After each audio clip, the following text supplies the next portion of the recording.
अजा एकादशी की व्रत कथा सुनने मात्र से सुख समृद्धि की प्राप्ति होती है।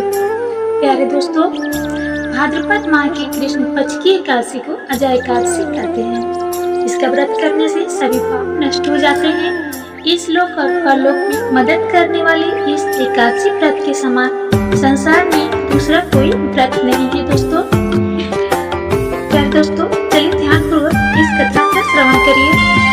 पौराणिक काल में भगवान श्री राम के वंश में अयोध्या नगरी में एक चक्रवर्ती राजा हरिश्चंद्र नाम के राजा हुआ करते थे। दोस्तों, राजा अपने सत्यनिष्ठा और ईमानदारी के लिए प्रसिद्ध थे।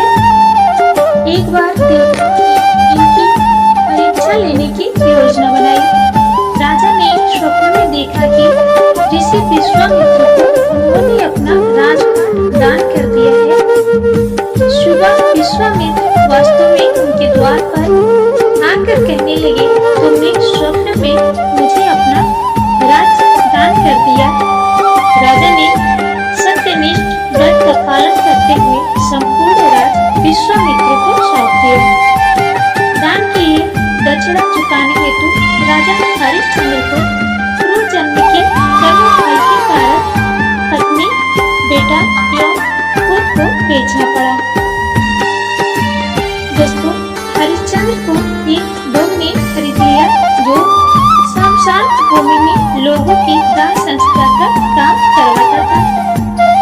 स्वयं वो एक चंडाल का दास बन गया। उसने उस चंडाल के यहाँ पत्नी लेने का काम किया, किंतु उसने इस अपत्य के कामों में सत्य का साथ नहीं छोड़ा। दोस्तों, जब इसी प्रकार उसे कई वर्ष बीत गए तो उसे अपने इस नीच कर्म पर बड़ा दुख हुआ और वह इससे मुक्त होने का उपाय खोजने लगा।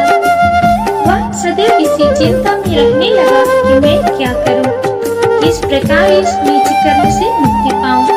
एक बार की बात है दोस्तों, वह इसी चिंता में बैठा था। गौतम ऋषि उसके पास पहुंचे। हरिश्चंद्र ने उन्हें प्रणाम किया और अपनी दुख भरी कथा सुनाने लगे। राजा हरिश्चंद्र की दुख भरी कहानी सुनकर महर्षि गौतम भी अत्यंत दुखी हुए और उन्होंने राजा से कहा कि राजन, भादो माह की कृष्ण पक्ष की एकादशी का नाम अजा एकादशी है। तुम उस एकादशी का विधान पूर्वक व्रत करो तथा रात्रि को जागरण करो। इससे तुम्हारे सभी पाप नष्ट हो जाएंगे। महर्षि गौतम इतना कहकर आलोप हो गए। दोस्तों, अजा एकादशी आने पर राजा हरिश्चंद्र ने महर्षि के कहे अनुसार विधि विधान पूर्वक उपवास तथा रात्रि जागरण किया। इस व्रत के प्रभाव से राजा के सभी पाप नष्ट हो गए। दोस्तों, उस समय स्वर्ग में नगाड़े बजने लगे तथा पुष्पों की वर्षा होने लगी।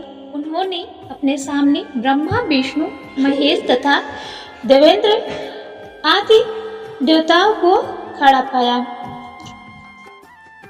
उन्होंने अपने मृतक पुत्र को जीवित तथा अपनी पत्नी को राजसी वस्त्र तथा आभूषणों से परिपूर्ण पाया। व्रत के प्रभाव से दोस्तों, राजा को पुनः अपने राज्य की प्राप्ति हुई। वास्तव में एक ऋषि ने राजा की परीक्षा लेने के लिए यह सब कौतुक किया था, परंतु अजा एकादशी के व्रत के प्रभाव से ऋषि द्वारा रची गई सारी माया समाप्त हो गई और अंत समय में हरिश्चंद्र अपने परिवार सहित स्वर्गलोक को गया। यह सब अजा एकादशी के व्रत का प्रभाव था। जो मनुष्य इस उपवास को विधि विधान पूर्वक करते हैं तथा रात्रि जागरण करते हैं, उनके सभी पाप नष्ट हो जाते हैं और अंत में वे स्वर्ग को प्राप्त करते हैं। इस एकादशी व्रत की कथा के श्रवण मात्र से ही अश्वमेध यज्ञ के बराबर फलों की प्राप्ति हो जाती है। दोस्तों, जय श्री हरि विष्णु। प्यारे दोस्तों, भगवान विष्णु आपके पूरे परिवार का कल्याण करेंगे। आप मेरे चैनल को सब्सक्राइब अवश्य कर लीजिए।